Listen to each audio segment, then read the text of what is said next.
નમસ્કાર મિત્રો, આજે ગુજરાતમાં 8 વિધાનસભાના બાય ઇલેક્શન હતા, એનું કાઉન્ટિંગ હતું.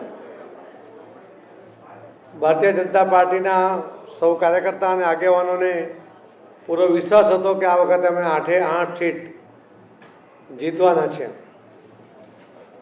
ગુજરાતના મતદાર ભાઈ બહેનોએ જે રીતે ભારતીય જનતા પાર્ટીના ઉમેદવારોમાં વિશ્વાસ મૂક્યો, એના કારણે જીત તો થઈ છે, પરંતુ ભવ્ય જીત થઈ છે.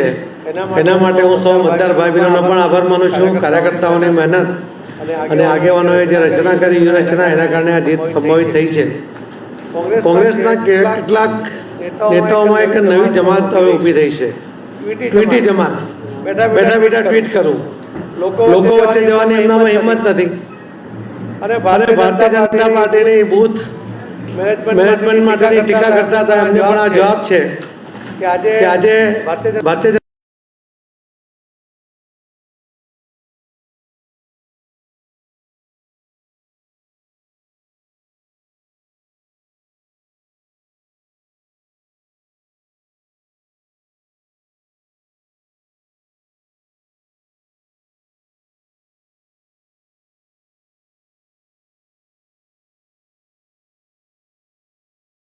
એમનું વલણ ખૂબ ઘણું હતું. ગુજરાત સરકારમાં આદરણીય મુખ્યમંત્રી શ્રી વિજયભાઈ રૂપાણી સાહેબે પણ ખૂબ લોકોપયોગી જાહેરાતો કરી. એના દ્વારા લોકોના મન જીત્યા અને જીતવા માટેનું એક વાતાવરણ એના કારણે નિર્માણ થયું છે. હું આદરણીય નરેન્દ્ર મોદી સાહેબનો, અમિતભાઈ શાહ સાહેબનો, વિજયભાઈ રૂપાણી સાહેબ અને એમની સરકાર, એમનો પણ આભાર માનું છું કે પાર્ટીને આ જીત સરળ કરવામાં એમના દ્વારા લેવામાં આવેલા પગલાં પણ મહત્ત્વના સાબિત થયા છે. આપ સૌનો પણ આભાર કે આપે પણ એક માધ્યમ તરીકે, એક જાગૃત માધ્યમ તરીકે લોકો સુધી દરેક મુદ્દાઓને પહોંચાડ્યા. એનો પણ ભારતીય જનતા પાર્ટીના ઉમેદવારોને અમને ખૂબ ફાયદો થયો છે. ફરીથી પ્રિન્ટ અને ઇલેક્ટ્રોનિક મીડિયાના પણ મિત્રોનો ખૂબ ખૂબ આભાર માનું છું. ધન્યવાદ.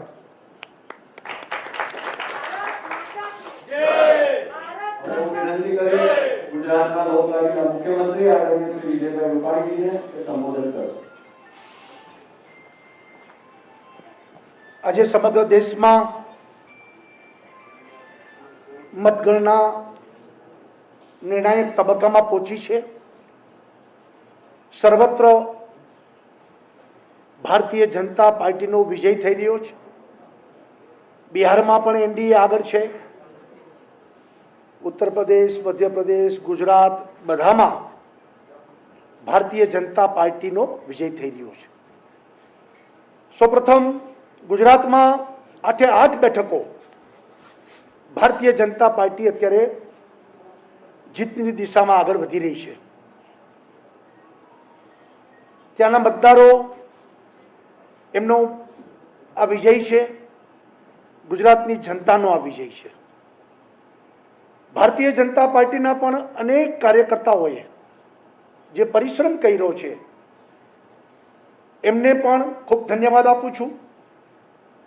આ વિજયના યશમાં તેઓનો પણ પૂરતો હિસ્સો છે. આદરણીય વડાપ્રધાન નરેન્દ્રભાઈ મોદી એમના નેતૃત્વમાં ચાલતી દિલ્હીની સરકાર એમના કરેલા કામો, એક મજબૂત નેતૃત્વ ભારતીય જનતા પાર્ટી પાસે જે પ્રાપ્ત થયું છે, એમાં લોકોએ ભરોસો રાખ્યો છે. ગુજરાતમાં પણ ભારતીય જનતા પાર્ટીની સરકારે જે પ્રજાલક્ષી કામો કર્યા છે, એનો પણ લોકોએ પ્રતિસાદ આપ્યો છે. અને આ ચૂંટણીમાં ગુજરાતના અલગ અલગ વિસ્તારો, અલગ અલગ સમાજો આમાં મતદાન કર્યું છે. દાખલા તરીકે કચ્છની સીટ હતી, દક્ષિણ ગુજરાતની સીટ હતી, આદિવાસી બેલ્ટની સીટો હતી, સૌરાષ્ટ્રની સીટો હતી.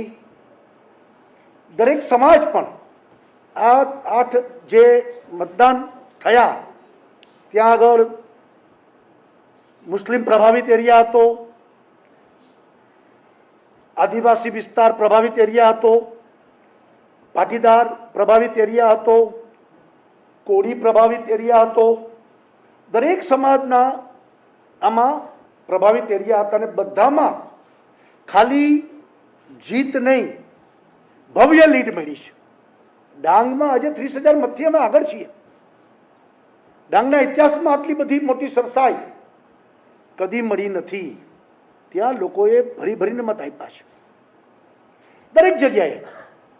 ખાલી ભારતીય જનતા પાર્ટી જીત એટલું નહીં, પણ કોંગ્રેસ કરતા અનેક ગણા મત ભારતીય જનતા પાર્ટીને મળ્યા છે. કોંગ્રેસનો સંપૂર્ણ રકાસ થયો છે. અમુક જગ્યાએ તો કોંગ્રેસ એટલી બધી પાછળ છે કે એનાથી અપક્ષ આગળ નીકળી જાય છે. અબડાસાની સીટ ઉપર આ સ્થિતિ બની છે.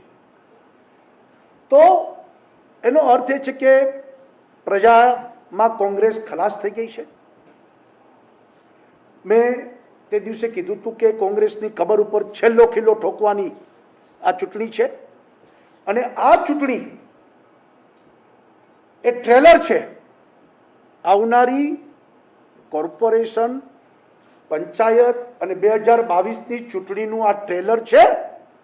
એ ચૂંટણીમાં ભારતીય જનતા પાર્ટીની વિજય અને એ દિશામાં આગળ વધવાની ગતિ એ સ્પષ્ટ દેખાય છે. એટલે આ ચૂંટણી એક નિર્ણાયક તબક્કામાં હતી, નિર્ણાયક હતી.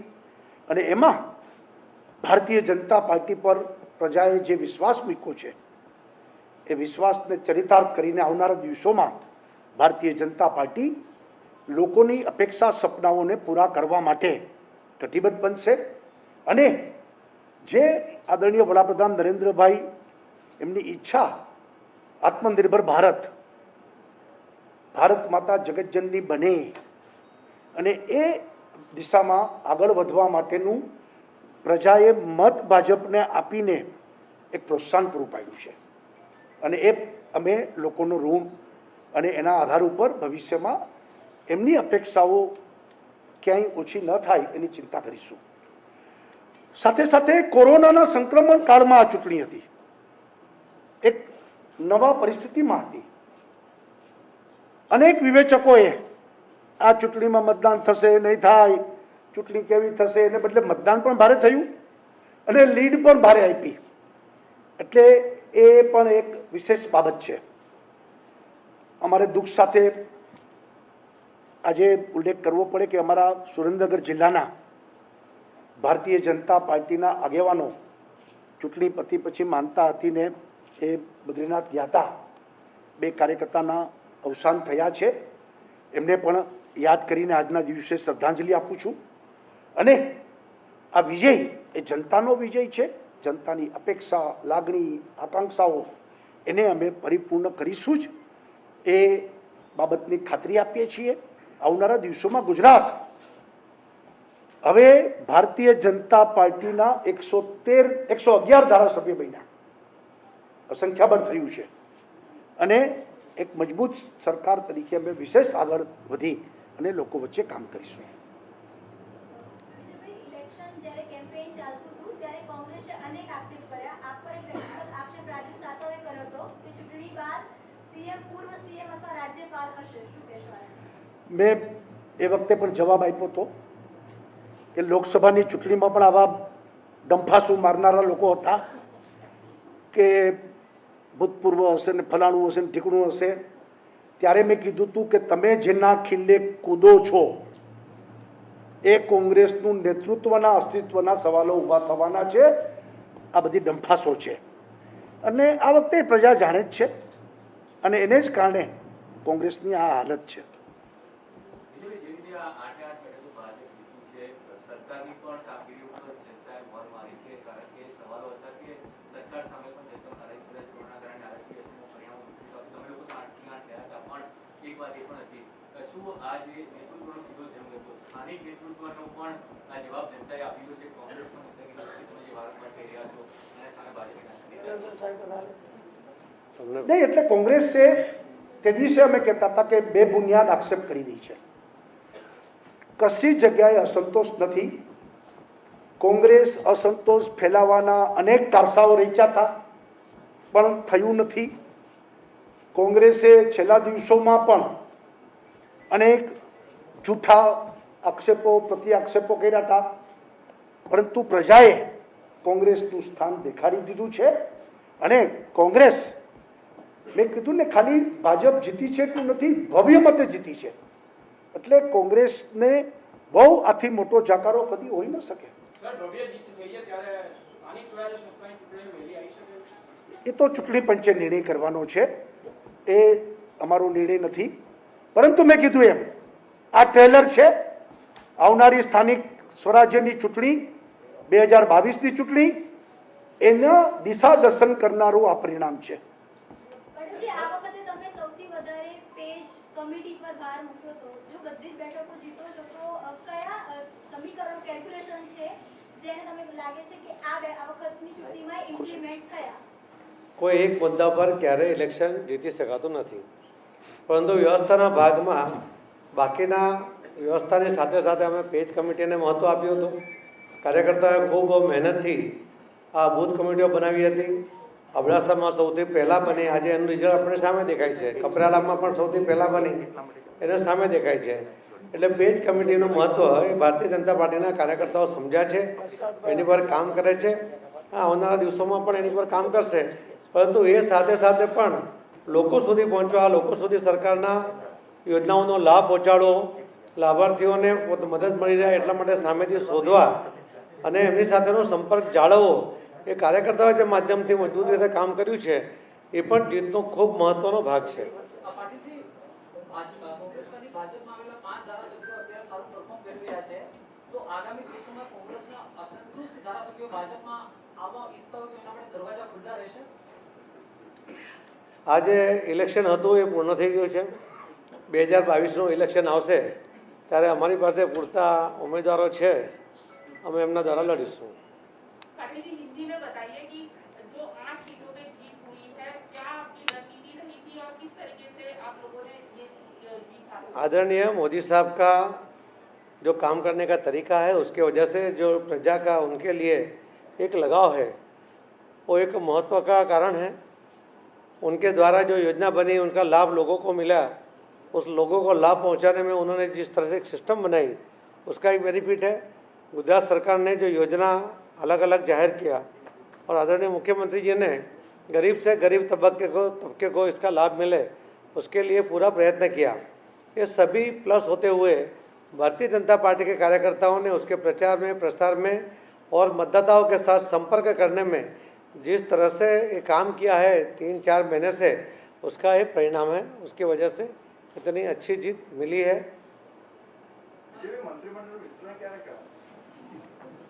આજે વિજય ઉત્સવ ઉજવીએ.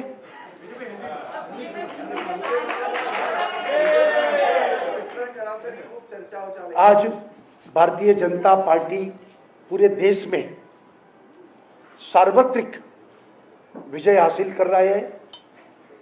बढ़ोतरी बढ़ रही है. बिहार हो, उत्तर प्रदेश हो, मध्य प्रदेश हो या गुजरात हो, सभी जगह आदरणीय प्रधानमंत्री मोदी जी के नेतृत्व में केंद्र की सरकार और भारतीय जनता पार्टी के प्रति लोगों की जो लोगों का समर्थन और श्रद्धा, विश्वास, उसका ये परिणाम है. सबसे पहले मैं गुजरात की जनता का, जिन्होंने कोरोना के संक्रमण में भी इतना भारी मतदान किया और भारतीय जनता पार्टी को वोट देकर भव्य विजय हासिल किया. हमारे सभी सीटों पर सिर्फ विजय नहीं, लेकिन भारे मतों से हम विजयी हुए हैं. तो वो जनता का, मतदाताओं का हम आभार करते हैं, ऋण स्वीकार करते हैं. हमारे कार्यकर्ताओं ने भी कोरोना के संक्रमण में परिश्रम की पराकाष्ठा की है. उन सभी कार्यकर्ता संगठन के सभी लोगों का भी हम धन्यवाद करते हैं और ये विजय का यश में उनको भी हम साथ में जोड़ते हैं. विजय में ये बताइए कि एक मिनट. गुजरात में कांग्रेस का झूठा प्रचार,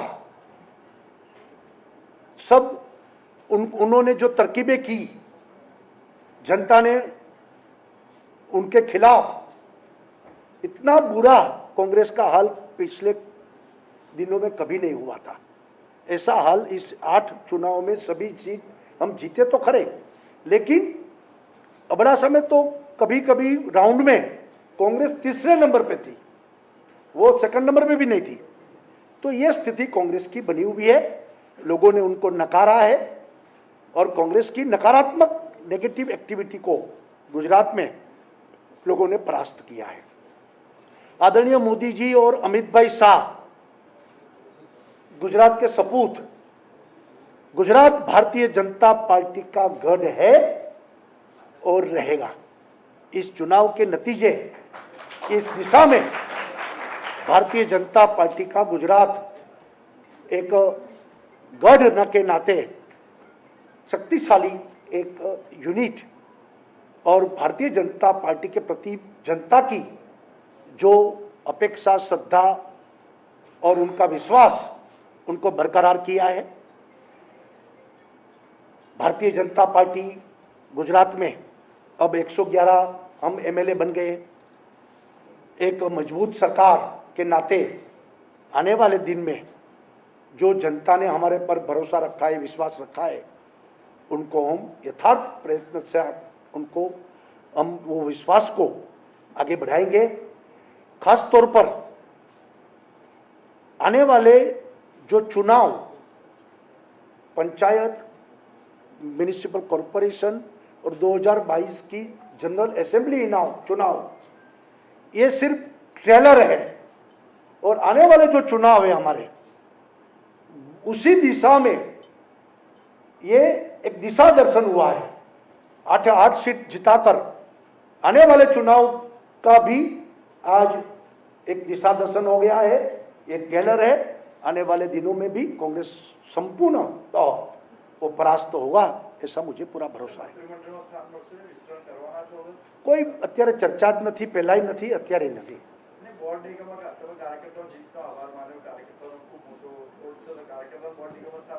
અરે ભાઈ, કાર્યકર્તાને જ મળે ને, બોર્ડ નિગમમાં બીજા કોને સ્થાન મળે?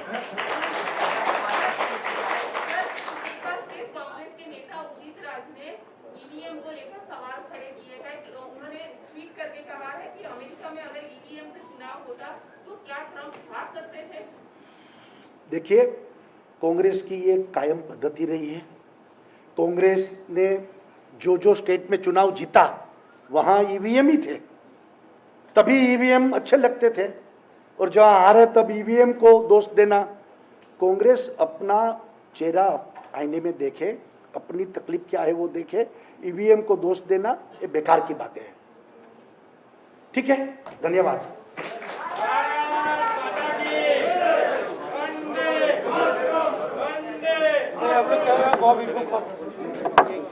तो मास्क लगवा पड़े ना भाई।